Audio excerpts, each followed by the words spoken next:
Hello. Thank you once again for joining us at Mount Tabor Grand Lodge AF and AM YouTube channel. We're beginning a series, a three-part series on 9 Stoic principles of elevation. It is our intent and our prayer that these principles, and not only the principles but the videos, enhance your life and help to elevate the quality and improve the quantity of life and acquisitions and servitude that you have or that you put forth.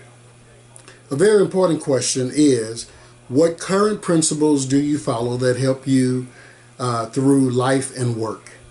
You see, we should act on principles and not moods. So we're going to look at, over this series, the ancient philosophy of Stoicism and see how it can help us smash our creative blocks and cause us to do our best work.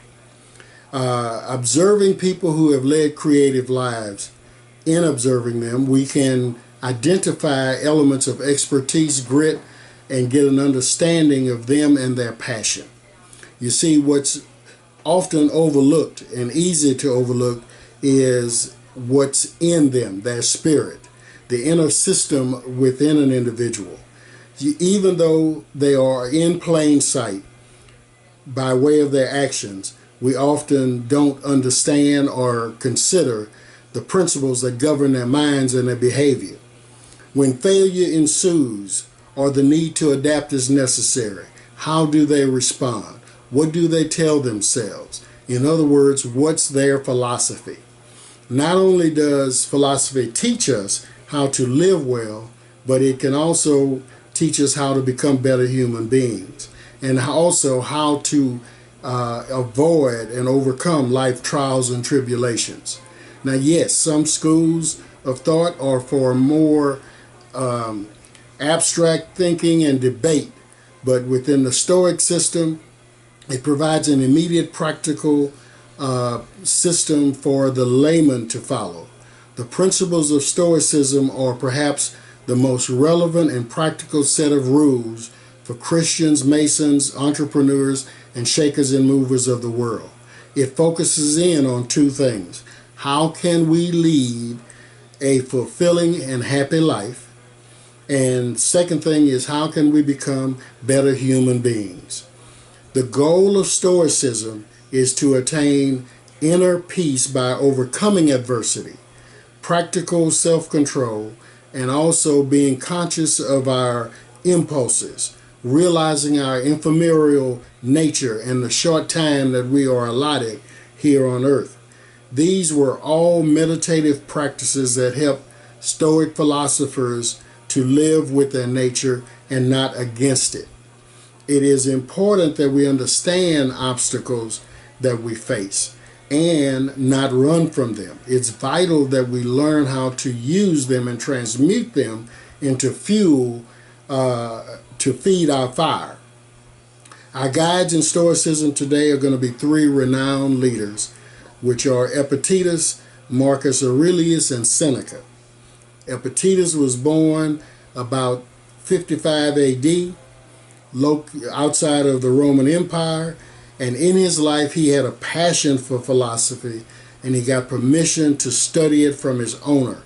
So he studied philosophy under Gaius Masunius Rufus.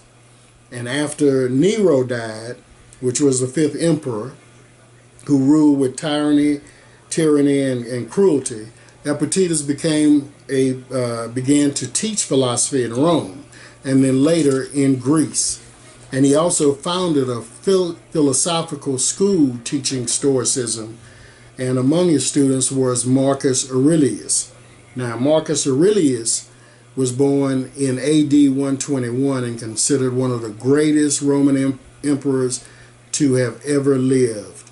He wrote his journal during the dull moments of a war campaign.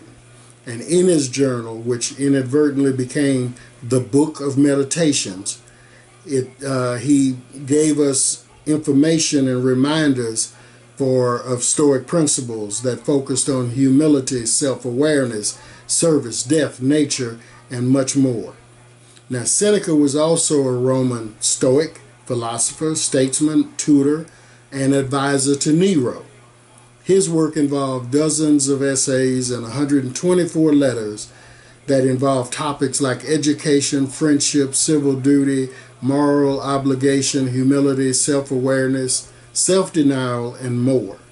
So we're going to look at some of the principles that these Stoic philosophers have put forth.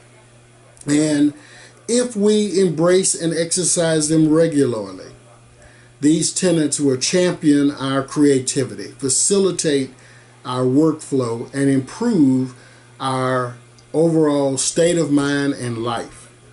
You see, creative work requires us to be vulnerable, committed, adaptive, and courageous. And it requires a mindset that can readily negate distractions, delays, deceptions, or even negative impulses, while focusing in on what's important. And it concentrates our heart on what's important. It is a tough balancing act. Without a philosophy or a personal doctrine to guide our work and life, we will relentlessly succumb to our excuses and distraction. We'll make the comfortable mistake of acting on our moods. So let's move to part one, which the first principle is acknowledging that all emotions come from within. Marcus Aurelius said, "Today I escaped anxiety," or "No, I discarded it because it was within me, in my own perceptions, not outside." Many of us want to place blame and responsibility on external objects or people because it's easy to do. But the truth remains that all conflict starts internally, in our minds. When we flee from reality, deadlines, or an urgent email, we're doing nothing but harming ourselves and undermining our discipline. It is not the outside forces that make us feel something. It is what we tell ourselves. A blank document, canvas, unmarked to-do list is not inherently stressful. It's your thoughts that are stressing you out. So we have to capture, replace, and reprove, or capture, reprove, and replace all thoughts of hindrance and regulate them with the intellect of our nature, spiritual nature. The next time you run into a obstacle, feel resistance, or even dealing with an obstinate person, don't look at what's around you. Instead, look within and remember Proverbs 27 and 23. Proverbs 23 and 7 says, "As a man thinketh in his heart, so is he." So we have to look at people's hearts, look at their actions, look at their spirit to identify the true person. People are what they are inwardly. And then, of course, you want to commit your work to the Lord, and He will establish your plans. Because when we commit our work, which is for the greater good, to the Lord, then He will not only bless our work, but He will bless our futures. Point number 2. Find someone you respect and use them to stay honest. Letters from a Stoic by Seneca says, "Don't look at the external, discern their spirit." Choose someone whose way of life, as well as words, and whose very face is mirroring the character that lies behind it, have won your approval. Be always pointing him out to yourself, either as a guardian or as a model. This is a need, in my view, for someone as a standard against which characters can measure themselves. Without a ruler to do it against, you won't make crooked straight.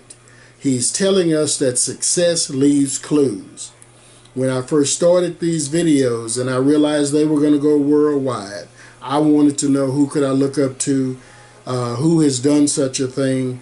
And of course, the internet does provide access to great writers, their stories, their work, and admonishments. So, and in addition to that, I found one or two people that I could respect and say, or look at the value that they provide. Look at their work ethic. Look at their platform. And it was worth learning from. So whatever we do, whatever you do, sell a service, repair equipment, own a job, or own your own business, there are individuals you can learn from. You can study their stories, their works, their techniques, their successes, and their failures. You can listen to interviews or even reach out to them by sending emails. You can discover patterns of success and then apply it in your life. You see, what's important to realize is that none of this is an exercise of comparison or competition.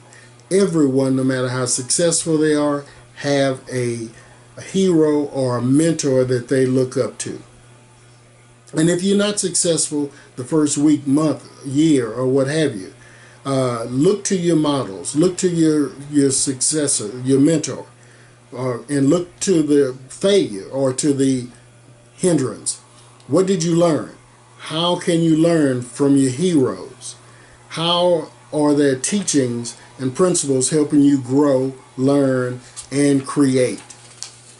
John 13:15 says, "For I have given you an example that you should do as I have done to you." This is the story of Christ washing his disciples' feet. This is a story of him in his own voluntarily humbling himself so that he can show and give us an example of how to serve others. Luke 1:37 says, "For nothing is impossible with God," which simply tells us that no word of God must be incredible to us because God can do all things. And as long as no work of God is impossible to him, we are assured that what God promises, God will deliver. The third principle that we're going to focus in on today is to realize that there's life after failure. Marcus Aurelius says, "Does what happened keep you from acting with justice, generosity, self-control, sanity, prudence, honesty, humility, straightforwardness, and all the other qualities that allow a person's nature to fulfill itself?" So remember this principle. When something threatens to cause you pain, the thing itself was no misfortune at all. To endure it and prevail is great good fortune. We can spend months, even years, on a project only to watch it be criticized or worse, ignored. It's kind of like having a baby and the doctor's laughing out loud saying, "My goodness, that's an ugly baby." That's what failure feels like sometimes when we share our parts of ourselves and it's not accepted. But recovering from that failure requires a practice and a strong mindset. In fact, the lessons that you learn or you should internalize from that experience should help you do better work. The thinking goes this way: no failure, no growth. No failure, no growth. James 1:14 tells us to consider it all joy, my brother, when you encounter various trials, knowing that the testing of your faith produces patience. And let patience have its perfect works, so that you may be perfect and complete, lacking nothing. I'm going to ask you to meditate on these three principles for the next week or so and watch the change in your life. Watch the change in your life by meditating on these three principles. Thank you for watching this video. Like us on Facebook and also subscribe. Please tell a person about us, and we're going to be bringing part 2, the second 3 principles, to you shortly. Thank you very much.